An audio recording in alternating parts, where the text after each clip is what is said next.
And the chief guest, Honorable Aden Duale, and all distinguished guests, good evening.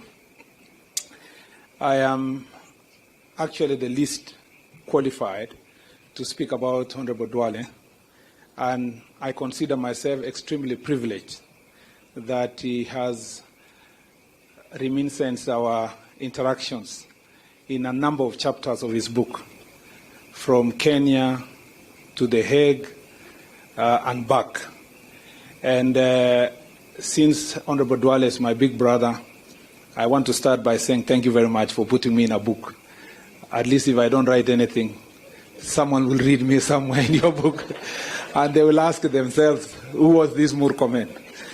Number two is to really say that I came to know Honorable Duale because I was recruited to the School of Politics of William Ruto.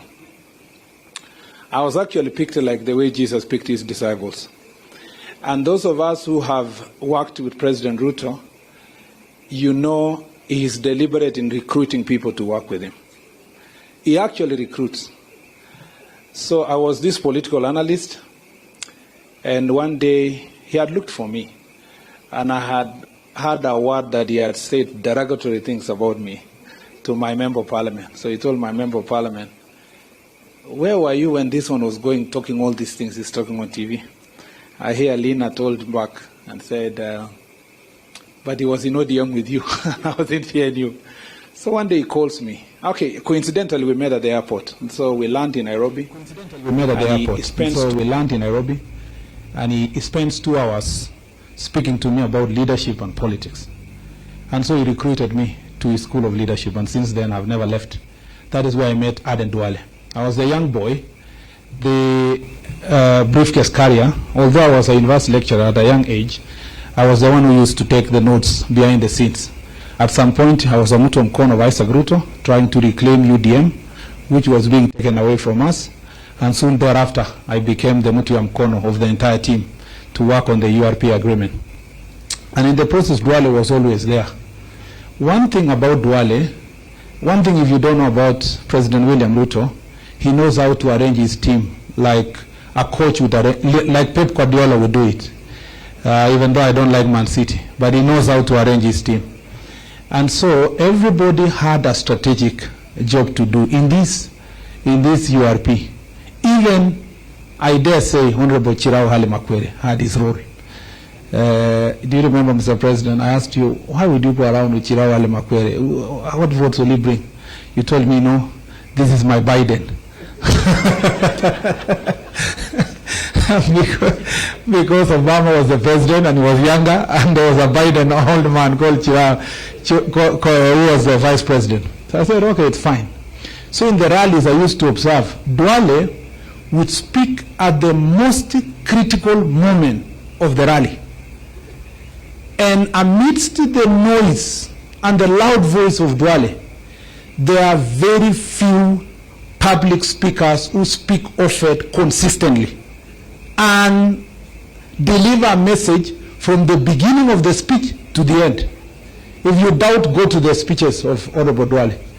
Honorable Duale would speak in a way that when the president now comes to speak in the culmination of the rally, everything had been brought together.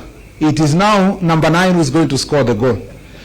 And the president, you know, would just be clubbing when Duale is speaking because he knows how to package. It is through this school of William Ruto where Duale was a top student up there and we were trainees, when I learned that even rallies and speeches and messages planned. And so we would sit, Duale would come around and say, what's the message today? Then we'll sit around and work on the message. And then we put together. Then Duale will be the last person to deliver. So one thing about Duale is that he is a team player. He is an eloquent speaker. Number 2, Honorable Duale is loyal. Loyal to his friends. And sometimes loyal to a fault. I actually believed that after we were exed from the leadership positions, I actually thought you would choose to go with President Uhuru Kenyatta. We had actually literally given up. In fact, I admire your tact because maybe I should not say too much, but let me say this. For a long time, Duale would not call directly. He was still calling on WhatsApp. Those of us who had surrendered, we knew our days were numbered, had already been calling each other directly, because even plotting openly what we are going to do to Uhuru Kenyatta. But Duale would come at night and come and sit with the president. So Uhuru Kenyatta was not wrong to sack you, because he knew there was no doubt that anything was going to be plotted against the President William Ruto, and you are going to sit in that room. So you must give him credit also that it's because of your loyalty that he had to get you out. But even in the hardest moment, there is no day Aden Duale betrayed President Uhuru Kenyatta. Not a single day. Not a single agenda of government that he sabotaged because he believed that the president was not supporting his deputy. He remained consistent, and that is the kind of leader you need when you are in leadership. The last thing I'll say about Honorable Duale is he was also wrong in many ways. I don't think I agreed with Duale in many things, and we disagreed publicly. Yeah, we disagreed publicly.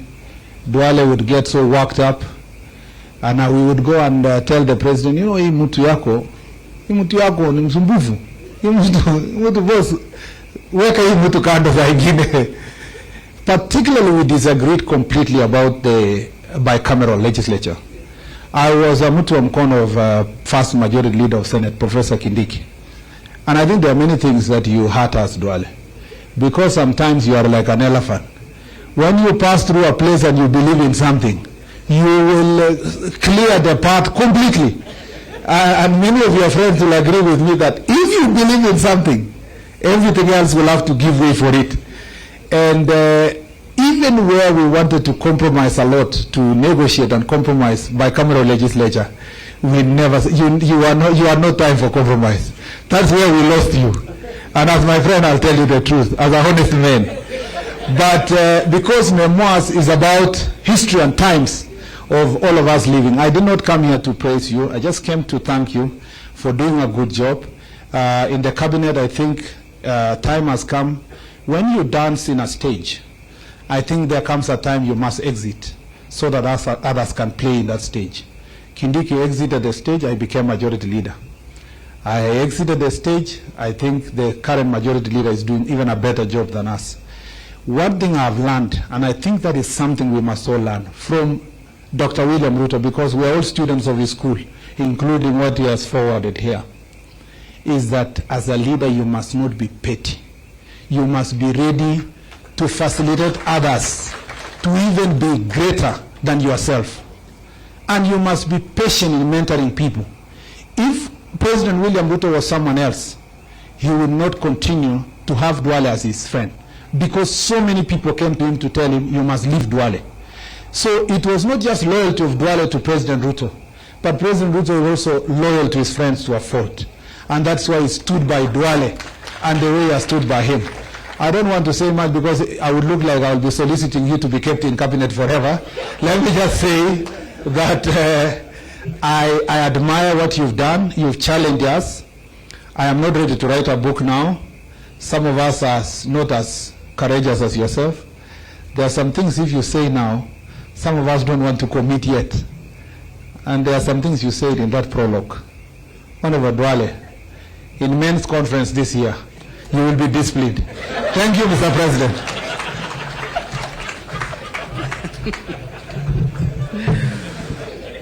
Thank you, Waziri, and I bet that is the moment which also partly contributed to a speedy sale of the book, when we have seen the pages which are circulated on social media platforms. Thank you. I now welcome you.